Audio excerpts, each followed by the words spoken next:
Well, cool kids, I am just so tickled pink that you guys could come out and join us today for another lovely video. Today we're going to discuss some fun stuff. So you just sit back, relax, think happy thoughts, and just imagine a place so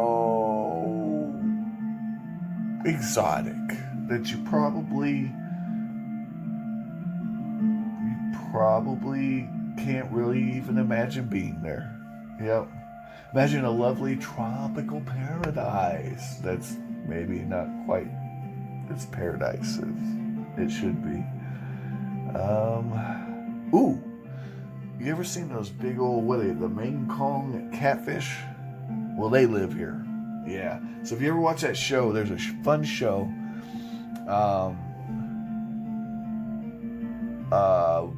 The guy fishes and he tries to catch monster fish, and he goes all around the world, and I can't remember the name of it, but you'll probably know the name of it. And anyway, this was one of the places he visited, and I believe he was catching manta rays here, not manta rays, some kind of ray or skate in the freshwater, in the river, and it was like these things were huge. He couldn't even pull them up; they were that big.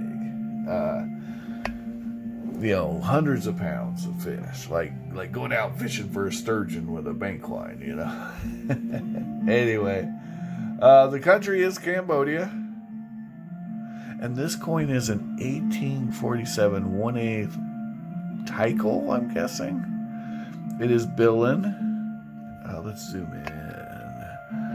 Let's get in there and really explore the space. Oh, wow. So you'll notice right off this could have came out in 300 BC. It's very rudimentary. It's not exactly, advanced stuff here. Now the reverse is interesting because it has nothing on it, and that is by design. So let me look up real quick what this bird's called. They had a name for it. It was like Hara bird or something. I'll look it up. Hamza bird. Hamza, which I am now going to see what that is. Apparently, a Hamza bird is a good luck bird. I can't really find. There's something similar that looks like a swan called Hamza bird, but it's not the same thing. So I guess it's lost in translation. And we have a Cambodian cool kid coin. So there's that. Cambodia. So Cambodia was part of French Indochina, just like Laos and Vietnam. After the French were run out in the 50s, the United States had an unofficial presence in Cambodia, as you may or may not have heard. We were never officially there, but we sure as not were there. Anyway,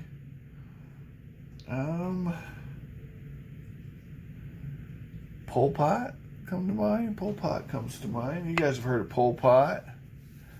I won't get into all that. Don't wear glasses. That's what I'll say about that. Yeah.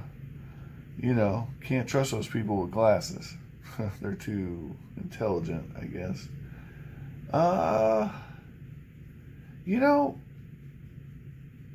It's kind of interesting. As we grow as a world, and we kind of, communication has grown. The internet has really changed the game, and it's really neat that you can actually reach out and communicate with people in Cambodia if you really want to, and ask them for the skivvy of the land, just what's going on, and find you. I mean, if you're really interested in Cambodia, you could do that, or any of these countries, really. You can actually go out there and meet someone from this country. Granted, it'll be from a distance, but that's okay. You can be pen pals.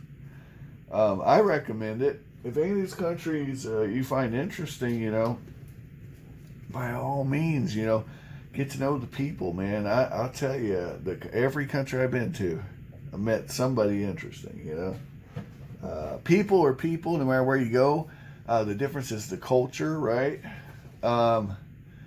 But even still, people are still just people, you know. Cultural differences, I think, are.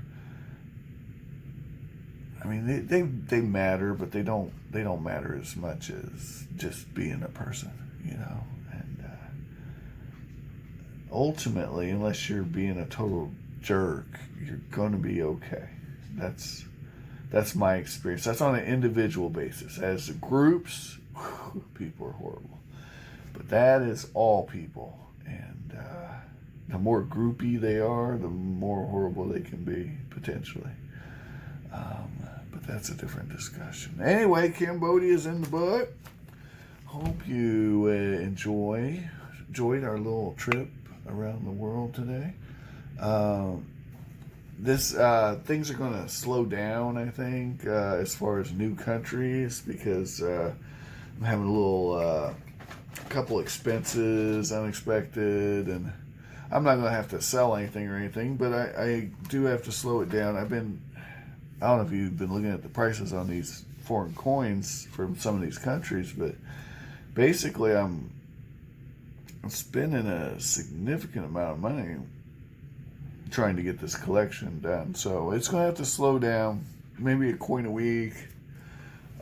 It might take over a year to get this collection done, because I think we're much closer than I thought, because I went through the list.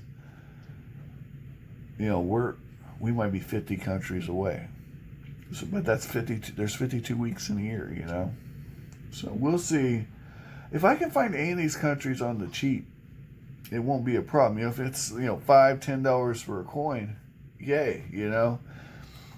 But that's not been my experience, guys. I mean, look at this. Look at this. This is a hunk of billing.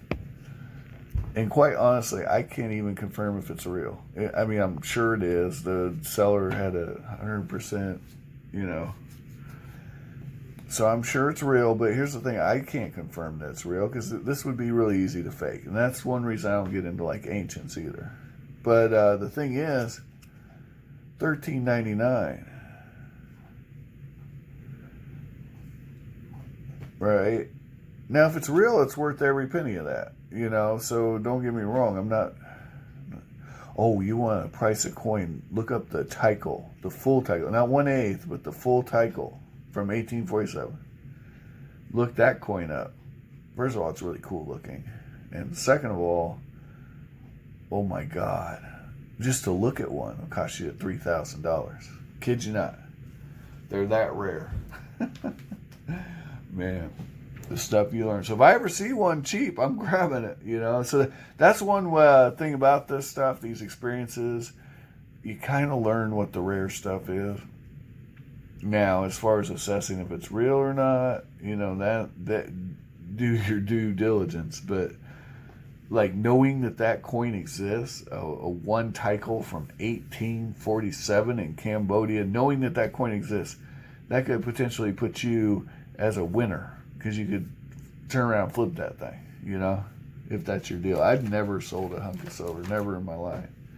But, you know, one of these days I'll have to, whenever, you know, not the world coin collection, guys. This isn't for sale. This is me and my ego, me against the world, literally. Anyway, thanks for watching. Like, share, subscribe, do all that jive. And, find all the collectibles of your dreams while you're away.